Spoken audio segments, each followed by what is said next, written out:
Hi everybody, welcome back to the Nicholas Cage Rage Part 2. As you've seen in that last video, we finished off and we've got this side of the face in, and I was starting to work the hair in. I'm going to continue with a little bit more hair coming down on this fringe at the front. There's a teeny bit more darker to go in on the ear, a couple of pieces, and a bit more darks to come down on the forehead. Bit more texture, and then we can start working onto the skull side. I've mixed the candies up that I'm going to use. So I'm going to use two candies. I'm going to use a candy gold and a candy red, and then mix these between the two and just build the colours up. The candy that I'm using is by Specialist Paints. We're using a ruby red and a candy gold. So there, the colours will drop in there. We'll drop some whites in as well, and some very light shading grey coming off this. We'll do a bit of smoke effect coming out the top of the picture. So in today's video, guys, we're going to go through this side of Nicholas Cage, which is the opposite side of the leather jacket. We're going to drop the skull in, get these candies in and get the flames in, and then I'll move you onto the glass etching.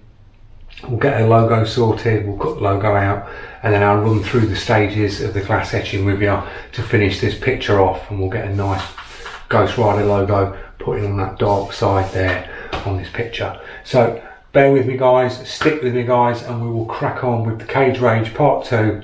I'll see you in the time lapse.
Right guys, going to do a little talk through on that time lapse that you've just seen.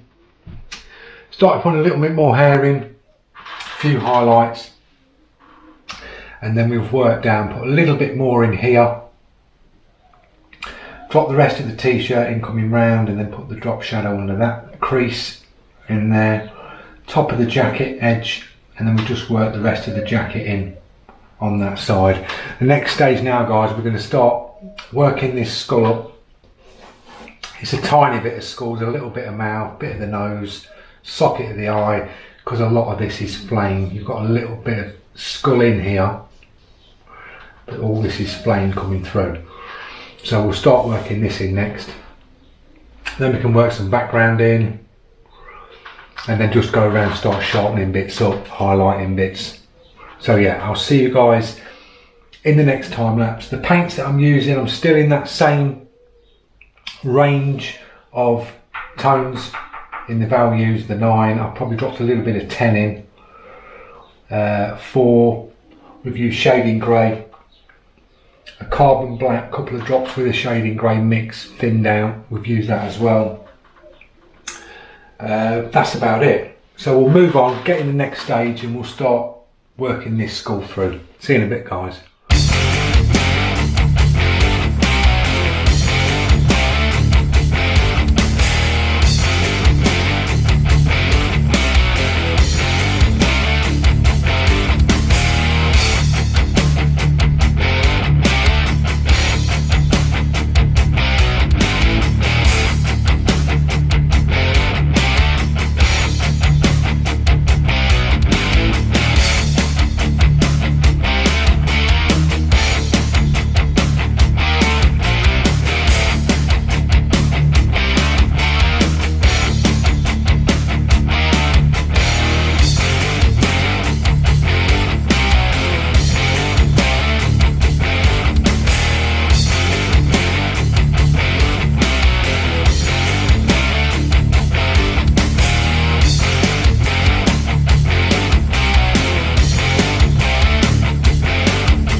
Carried away, guys, probably missed a bit out of them time lapses.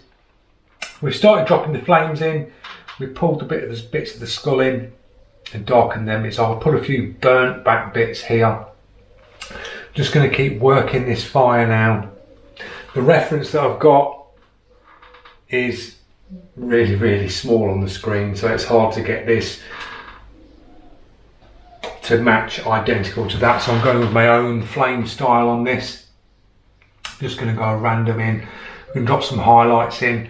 We'll do some smoke effect coming out, and then we'll start to darken this side out. I've dropped the colours coming across his jacket, the candies just across here, just to give that bit of a highlight across with the colour. We'll darken some more of these pieces out, and we'll just keep working this flame. I'll get so far, then you'll think, yeah, that'll do. So in the next time lapse, I'll just drop the rest of this piece in, and then you'll see me working this flame in, dropping some more highlights and some more shading, and then I'll give you another little talk through when we've completed this bit and we can move on to the glass etching. I'll see you in a bit, guys.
brake, guys. I've blacked the background off, dropped the flames in, and I've just done a few little breakthroughs in his jacket and then brought them colours down the bottom and then onto the jacket. A little bit more darks in the eye, a few burn backs there. I'm going to call that one done, guys. I'm happy with that, how it's come out. That's more than enough on there. Probably going to drop a little bit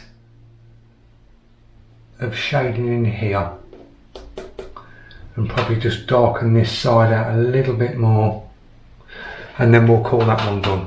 So I'll stick you on a time lapse for that. I've used a candy red, a candy gold, and just mix them across. I used a yellow, the blacks, the shading greys, and I've used the values that I said before for the other parts. Once this little bit of shading is done, I'll move on, get set up for the glass etching. We'll get the frame, we'll have a look where we're going to put that. I'll cut the logo out, and then we're going to glass etch Ghost Rider onto the glass, which will sit here on the angle, and then we can get this one framed up, guys, and it's done. So I'll stick on with the time lapse. I'll see you in a bit.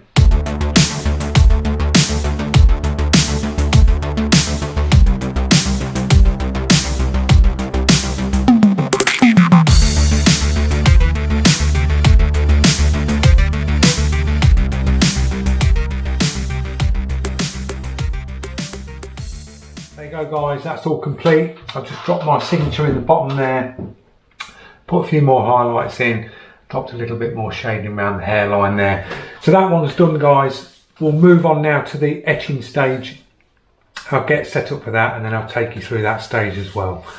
See you in a bit. Right, guys, we're moving on to the etching process now. I'll take you through the stages of this and how I do it. I've cut a cardboard box up, so I've got a solid back and sides just to contain this when I'm etching, because you'll get a bit of spray back on this with the aluminium oxide. We've got the glass, as you can see here. I've cut out the Ghost Rider logo and that's stuck on, ready to go. The etching tool that I'm using, you can get these from eBay and Amazon. They look like an airbrush, and it's a single action trigger. You crank your air pressure up to about 2 bar on this.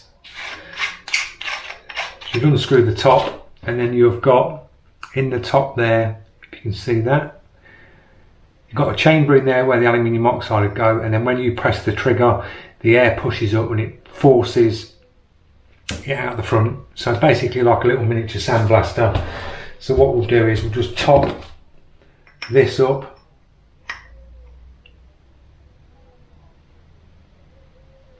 You don't need to fill these all the way. We've only got a small logo to do.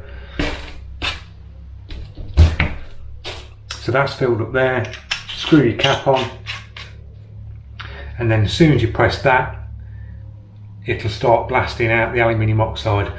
So what I do is I stick it on a time lapse, and then you'll see me just dot over. You're basically misting it like you would an airbrush, tapping the trigger and just going about that far away, about an inch away from the glass, and you'll see it just start to dull the glass off and give it that like frosted look.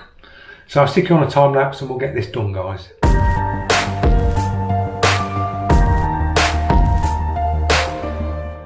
Right, that's all done, guys. I'll pan round now with the camera, you can see that. That's picking that up. So it's just frosted that glass where the Ghost Rider logo is. Dead simple to do. Can get a bit dirty, as you can see, you get a lot of build up. But if you make a box, or if you've got like a little cabinet, you can put your hands in and the glass inside, you can save your aluminium oxide, scoop it back up, stick it back in your jar, and you're good to go again the next time. So I'll get this mounted up into the frame, and then I'll show you the finished picture once it's all back together. Guys, there's the finished picture, Nicolas Cage. So we've gone from the image on the screen, and then I made a split in the face and then dropped the burning skull on there. We've got that all framed in the white frame with the white mount. I've signed it there, and then we've got the etched Ghost Rider on the glass just there. I think that just finishes that off, guys. I hope you've enjoyed the video and learned something along the way on this process on the Cage Rage, and I will see you guys in the next one. Don't forget to like, share and subscribe, guys. It is helping the channel, and a big welcome to all the new subscribers, and thank you for all the comments you're giving me, guys, on my work that I'm doing. I'm glad you appreciate it. So that's the finished picture. I'll give you a little closer pan around with the camera in a minute, and I'll see you guys in the next one. Thanks for watching.